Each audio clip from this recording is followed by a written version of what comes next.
Saya melihat sih Patrick Kluivert menunjuk para pemain itu juga tidak bisa kita kemudian salah-salahkan teman-teman ya, karena Patrick Kluivert jauh lebih tahu kondisi pada saat training camp begitu, pada saat terakhir kondisi latihan, termasuk menurunkan Maklop, menurunkan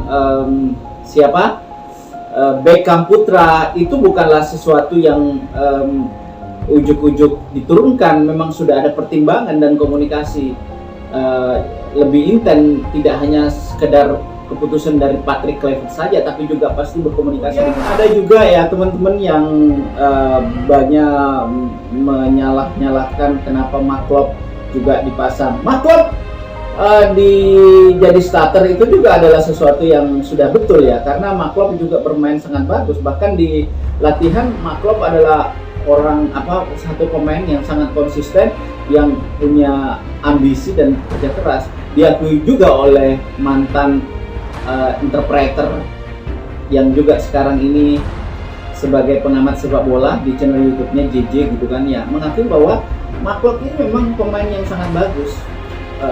Upaya, usaha, dan effortnya untuk terus berkembang itu cukup bagus, dan itu dibuktikan oleh Patrick Kluivert melihatnya bahwa Maklop memang selama beberapa pertandingan sebelum pertandingan kemarin itu memang cukup bagus. Jadi sangat disayangkan sekali apa yang dilakukan oleh Jakob Sayuri ini sama sekali tidak patut untuk ditiru, tidak patut untuk kembali diulangi, apalagi bertanding di kelas internasional seperti ini gitu kan ya. Tidak boleh, apalagi di dalam stadion itu banyak sekali kamera yang bisa melihat kita. Nah, kalau melihat dari proses itu teman-teman, lagi-lagi proses crossing, respon daripada Yance Sayuri ini sebetulnya agak kurang ya mengantisipasi bola crossing seperti itu. Justru respon yang lebih agresif itu dilakukan oleh striker Arab, meskipun striker Arab itu tahu kalau bola itu sebenarnya tidak bisa menjangkau, tapi dia masih punya pilihan terakhir. Barangkali ada kontak-kontak fisik begitu dan dia mencoba untuk menjatuhkan diri, atau itu kesalahan yang patut dan saya sangat sesalkan apa yang dilakukan oleh Jakob Sayuri. Nah, inilah kemudian yang harus kita perdebatkan yang jauh lebih dalam perdebatan.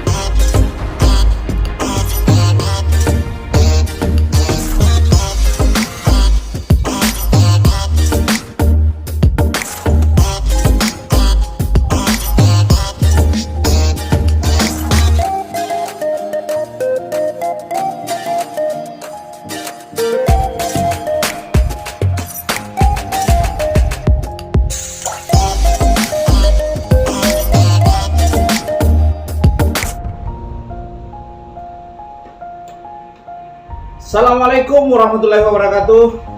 Apa kabar teman-teman? Jumpa lagi bersama Biodika Sport Channel di sini.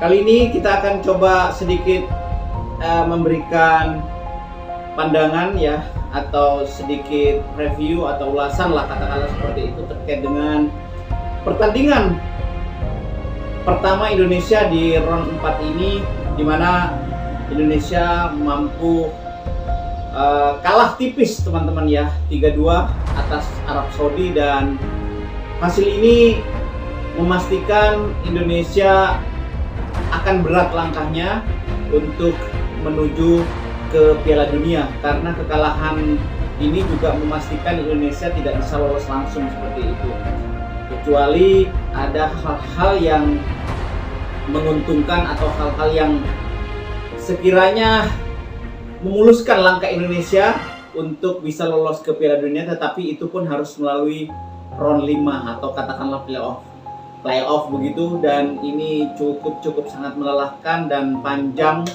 dan tidak hanya sekedar itu, yang pastinya yang akan kita hadapi kalaupun kita berhasil lolos gitu ke round 5 akan menghadapi tim-tim dari Afrika, ya kan? Itu juga sangat berat ya tentunya untuk timnas Indonesia. Tapi kita tidak ke sana dulu, kita coba akan review pertandingan Indonesia semalam. Beragam tanggapan di luar sana, pundit-pundit sepak bola, pengamat sepak bola, bahkan mungkin netizen atau mungkin perbincangan-perbincangan di warung kopi juga demikian. Nah, beragam ya saya katakan tadi, ada yang mengatakan bahwa ini Patrick Kluivert ini harus bertanggung jawab dengan kekalahan itu, artinya yang paling bersalah begitu katakanlah. Tapi juga ada yang sebaliknya begitu kan ya. Ini justru dari mental pemain yang tidak begitu baik ketika gol pertama Arab Saudi yang berhasil menyamakan kedudukan ditambah dengan gol-gol berikutnya begitu kan ya, beragam. Nah, tapi saya sendiri ingin mengatakan bahwa ya termasuk ada komentar para netizen atau pengamat kenapa formasinya atau kenapa yang diturunkan seperti itu sehingga secara taktik kita kalah dalam Arab Saudi gitu. Pada dasarnya begini teman-teman, kita tidak pernah bisa mengungguli secara strategi Arab Saudi sejak tim ini juga ditangani Sintayong. Kalau menurut saya, kita masih ingat bahwa ketika kita bermain di Arab Saudi waktu itu kita 1-1, kita dibombardir loh habis-habisan, bahkan ball position jauh lebih unggul Arab Saudi ketimbang Indonesia. Namun Indonesia bisa menyamakan kedudukan. Begitu juga ketika bermain di Gelora Bung Karno, kita hanya bisa melakukan serangan balik begitu. Secara ball position kita juga kalah jauh begitu teman-teman ya. Nah, tetapi kita masih beruntung, efektivitas kita bermain pada saat itu masih dikatakan bagus, bisa menyamai Arab Saudi. Bahkan bisa gol 2 dari Marcelino itu juga membuktikan bahwa Indonesia memiliki efektivitas yang sangat baik meskipun ball position-nya itu kalah jauh begitu kan ya.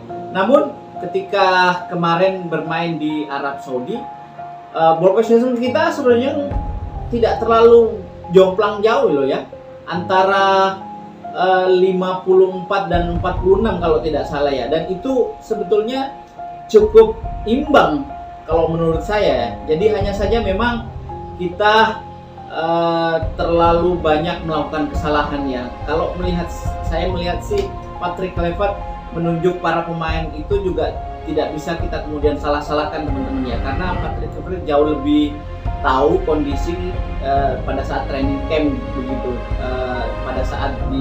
pada saat terakhir kondisi latihan, termasuk menurunkan Maklop, menurunkan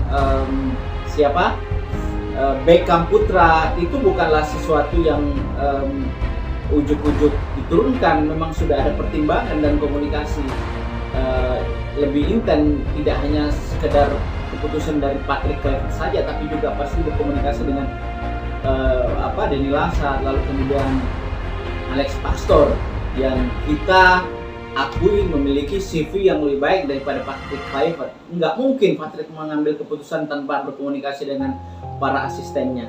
Nah, jadi kalau menurut saya tidak ada yang salah dan itu sudah benar. Hanya saja orang-orang ini yang kebetulan itu tidak bisa bermain sesuai dengan performa terbaiknya pada saat kita mungkin melawan Lebanon katakanlah, atau melawan China Taipei kemarin seperti itu. Contoh misalnya Beckham semalam begitu tidak efektif, banyak sekali serangan-serangan dari sektor kiri kita atau sektor kanan Arab Saudi itu mengarah dari posisi Beckham Putra. Kemudian juga Beckham Putra mudah sekali dilewati dan justru gol pertama itu kalau tidak salah datang dari sektor sebelah kiri ya. Mereka masuk dari sektor sebelah kiri pertahanan kita, lalu kemudian crossing berhasil diantisipasi oleh pemain belakang kita, lalu jatuh ke pemain Arab Saudi, lalu kemudian shooting, dan shootingnya juga cukup bagus karena jatuh dengan keras, sebelumnya membentur tanah begitu sedikit pas di pojok kiri. Saya sebagai mantan kiper begitu teman-teman, itu juga amat sangat sulit untuk mengantisipasi bola semacam itu, apalagi sangat tipis sekali berada di sektor sebelah kiri gitu kan ya, hampir menyentuh tiang gawang, dan itu sulit sekali untuk diantisipasi teman-teman ya. Nah, memang tidak ada yang salah juga kalau misalnya Beckham diturunkan, karena Beckham performanya dari 2-3 pertandingan terakhir ketika di round 3 dan pada saat FIFA Matchday juga cukup bagus. Hanya memang pada saat kemarin ya itu biasa lah ya teman-teman ya, kalau misalnya kita bermain bola tiba-tiba kita tidak bisa bertampil baik, dan itu adalah hal yang biasa. Faktor-faktor teknis, psikologis itu, mental juga begitu sangat menentukan pada saat itu. Tapi pada intinya tidak ada yang salah, sudah betul Beckham berada di situ, hanya memang kurang bisa melakukan pertahanan dengan baik. Apalagi kita kemarin memang banyak lebih banyak diserang dari berbagai sektor, baik itu sektor tengah kita sudah kalah, kiri kanan, nah seperti itu. Dan Arab bermainnya enjoy sekali, bahkan kita sulit sekali untuk keluar dari tekanannya dia, Arab Saudi teman-teman ya, seperti itu. Lalu kemudian ada juga ya teman-teman yang banyak menyalah-nyalahkan kenapa Mark Klopp juga dipasang. Mark Klopp jadi starter itu juga adalah sesuatu yang sudah betul ya, karena Mark Klopp juga bermain sangat bagus. Bahkan di latihan Mark Klopp adalah satu pemain yang sangat konsisten, yang punya ambisi dan kerja keras. Diakui juga oleh mantan interpreter yang juga sekarang ini sebagai pengamat sepak bola di channel YouTube-nya JJ gitu kan ya, mengakui bahwa Mark Klopp ini memang pemain yang sangat bagus. Upaya, usaha, dan effortnya untuk terus berkembang itu cukup bagus, dan itu dibuktikan oleh Patrick Kluivert melihatnya bahwa Mark Klopp memang selama beberapa pertandingan sebelum pertandingan kemarin itu memang cukup bagus. Nah, itu kemudian yang menjadi pertimbangan kenapa Mark Klopp ditempatkan di situ bersama Jory Pelupesi, mohon maaf, dan mengabaikan Tom Haig. Tapi memang lagi-lagi Mark Klopp tidak bisa menunjukkan performa terbaiknya pada saat kemarin. Banyak sekali kesalahan, termasuk kesalahan gol, salah satu gol begitu ya, mungkin itu gol pertama ya, sorry saya ralat tadi pernyataan saya. Gol yang pertama itu justru kesalahan dari seorang Mark Klopp yang gagal menyapu bola dengan baik. Kemudian di bola itu justru jatuh di kaki pemain depan, gelandang kalau tidak salah, pemain Arab Saudi, dan berhasil melesakkan gol dengan baik. Nah seperti itu. Jadi itu salah satu kesalahan yang dilakukan oleh Mark Klopp, dan itu adalah biasa di sebuah pertandingan sepak bola teman-teman. Nah itu gol pertama. Nah saya tadi nantinya saya justru ingin menyoroti bagaimana keberadaan posisi Yakob yang kemarin juga menarik. Nah, justru kalau menurut saya itulah yang mesti kita harus kritik ya. Kalau misalnya yang lain, saya pikir itu adalah hal yang wajar untuk di sebuah pertandingan sepak bola. Karena secara jujur begini, memang kita tidak bisa keluar menyerang secara santai, secara bagus, dan taktiknya juga kalah jauh, karena memang ya kualitas Arab Saudi kemarin memang bermain bagus begitu kan. Seperti itu, dia santai, dia juga melakukan marking dengan bagus, sehingga kita juga sulit. Dia juga tidak terburu-buru. Nah kesannya kita kemarin juga bermain agak dari pemain antar pemain juga cukup jauh ya teman-teman, sehingga aliran bola juga tidak terlalu maksimal. Tapi secara komposisi formasi saya pikir itu sudah luar biasa, sudah bagus, nggak ada yang salah. Orat Mangun, yang mau tidak mau Orat Mangun harus bisa menggantikan posisi oleh Romeni, karena dianggap oleh Romeni itu masih dalam keadaan cedera. Kalaupun tidak, pasti butuh adaptasi untuk kembali ke performa terbaiknya, seperti itu. Nah, lalu ada Jakob Sayuri, Pelupesi, Maklop, lalu kemudian Kevin Dick, Yance, itu sudah menurut saya sudah nggak ada masalah ya. Nah, sekarang begini teman-teman, ada yang mengatakan bahwa kenapa Meliano ditarik keluar? Ya karena Meliano tidak bisa berkembang.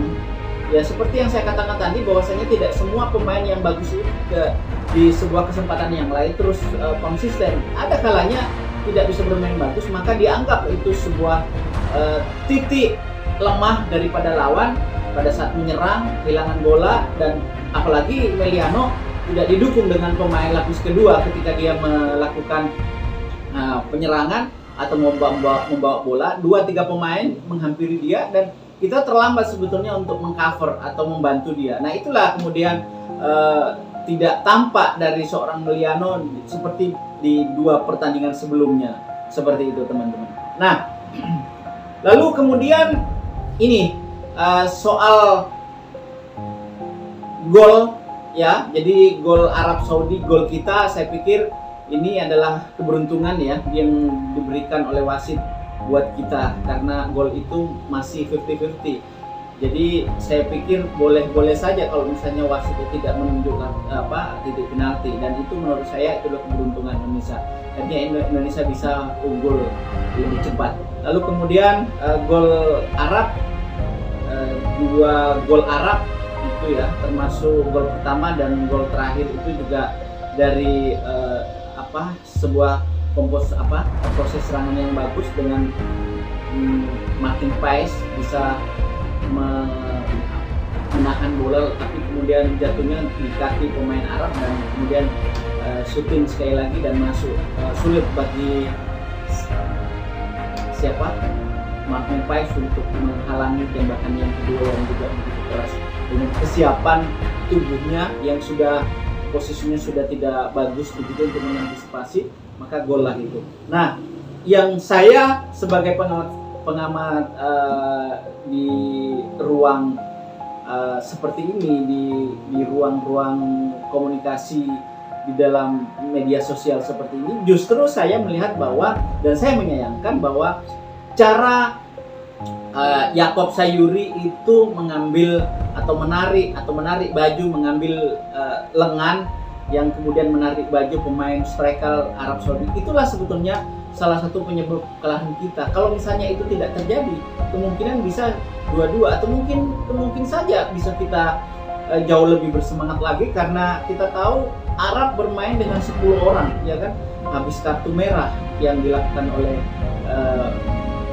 yang diberikan oleh wasit ini. Jadi sangat disayangkan sekali apa yang dilakukan oleh Jakob Sayuri ini, sama sekali tidak patut untuk ditiru, tidak patut untuk kembali diulangi, apalagi bertanding di kelas internasional seperti ini gitu kan. Nah, ini sebetulnya jejak-jejak atau hasil apa yang pernah kita sering lakukan di kompetisi liga kita. Hal-hal seperti itu seperti dianggap biasa, tidak boleh, apalagi di dalam stadion itu banyak sekali kamera yang bisa melihat kita. Nah, kalau melihat dari proses itu teman-teman, lagi-lagi proses crossing, respon daripada Yance Sayuri ini sebetulnya agak kurang ya mengantisipasi bola crossing seperti itu. Justru respon yang lebih agresif itu dilakukan oleh striker Arab, meskipun striker Arab itu tahu kalau bola itu sebenarnya tidak bisa menjangkau, tapi dia masih punya pilihan terakhir. Barangkali ada kontak-kontak fisik begitu dan dia mencoba untuk menjatuhkan diri atau apapun itu yang berpotensi untuk jadi penalti. Nah, itu coba dia lakukan. Nah, respon itulah yang kemudian terjadi. Sementara Jakob Sayuri tidaklah juga melakukan respon dengan baik gitu kan. Kecepatannya mengantisipasi bola crossing itu biasa saja, bahkan geraknya itu biasa aja gitu kan. Malah justru memegang baju pemain. Nah, itulah yang tadi saya katakan kemudian dimanfaatkan oleh striker lawan untuk mencoba menjatuhkan diri gitu kan. Saya pikir kalau misalnya bola tidak akan pernah terjangkau dan dia pasti tahu bahwa bola ini akan jauh dari kepala saya. Tapi satu, kesempatan yang diambil oleh dia, dan itu sudah diperhitungkan matang-matang sebelum pertandingan, bahwasanya berupaya untuk mengambil sisi kemenangan dari kotak penalti seperti itu, dan itu terbukti teman-teman ya. Nah, itu kesalahan yang patut dan saya sangat sesalkan apa yang dilakukan oleh Yakob Sayuri. Nah, inilah kemudian yang harus kita perdebatkan yang jauh lebih dalam, perdebatkan bagaimana seorang Yakob Sayuri melakukan tindakan seperti itu. Nah, lalu kalau misalnya ada hadiah penalti begitu tapi dengan cara tidak disengaja, itu hal yang wajar. Beda misalnya tangan kita aktif gitu kan, tidak merapat ke badan tapi kemudian bola mendatangi tangan kita, itu adalah hal yang wajar. Kita tidak bisa mengantisipasi itu gitu kan. Kecepatan bola terkadang sulit untuk kita antisipasi dan jatuh ke tangan kita, itu tidak ada masalah ya, karena memang itulah mungkin keberuntungan tidak berpihak pada kita. Seperti halnya gol pertama dari Indonesia, itu tidak disengaja oleh pemain Arab Saudi menyentuh bola gitu kan. Begitu juga gol kedua Indonesia pada saat berebut sprint dengan oleh Romeni, lalu kemudian pemain Arab mencoba untuk menjatuhkan diri dengan berkeinginan untuk menyundul bola gitu, tapi terlebih dahulu tangannya terkena, dan itu tidak disengaja. Nggak ada masalah dengan itu, tidak akan ada perdebatan lebih jauh soal itu. Tapi masalahnya sekarang yang Yakob Sayuri itu sengaja menarik, dan itu disaksikan oleh banyak kamera yang terpasang di seluruh stadion. Jangan coba-coba ya bermain seperti ini. Inilah sebetulnya yang menurut saya yang harus banyak dikritik. Penyebab dari kekalahan kita itu adalah sikap dari Yakob Sayuri yang sama sekali tidak cerdas menyikapi sekelumit atau case yang terjadi di depan gawang. Nah, seperti itu. Yang terakhir teman-teman, saya juga ingin berpandangan dan berpendapat. Selama ini kita banyak menyoroti soal wasit, bahkan saya sendiri mengkhawatirkan, apalagi kemarin konten saya juga ada bahwasanya AFC mencoba mengganggu fokus timnas Indonesia. Kenapa bisa-bisanya dia mencoba untuk muncul lagi gitu isunya soal protes tentang wasit, padahal itu sudah lama. Tapi kemarin muncul pada saat kita fokus untuk bermain. Nah, akhirnya cocok logi lagi nih kita coba untuk mengatakan bahwasannya AFC mencoba ambil bagian untuk mengganggu fokus kita. Nah, tapi nyatanya teman-teman, wasit ini bermain dengan bagus, sangat luar biasa, dan hampir tidak ada sedikit pun kelihatan dia berpihak kepada pemain lawan, sekalipun dikatakan bahwasanya wasit ini berasal dari wilayah yang sama, yakni Timur Tengah, Asia Barat kalau tidak salah seperti itu. Tapi itu sama sekali tidak berdampak.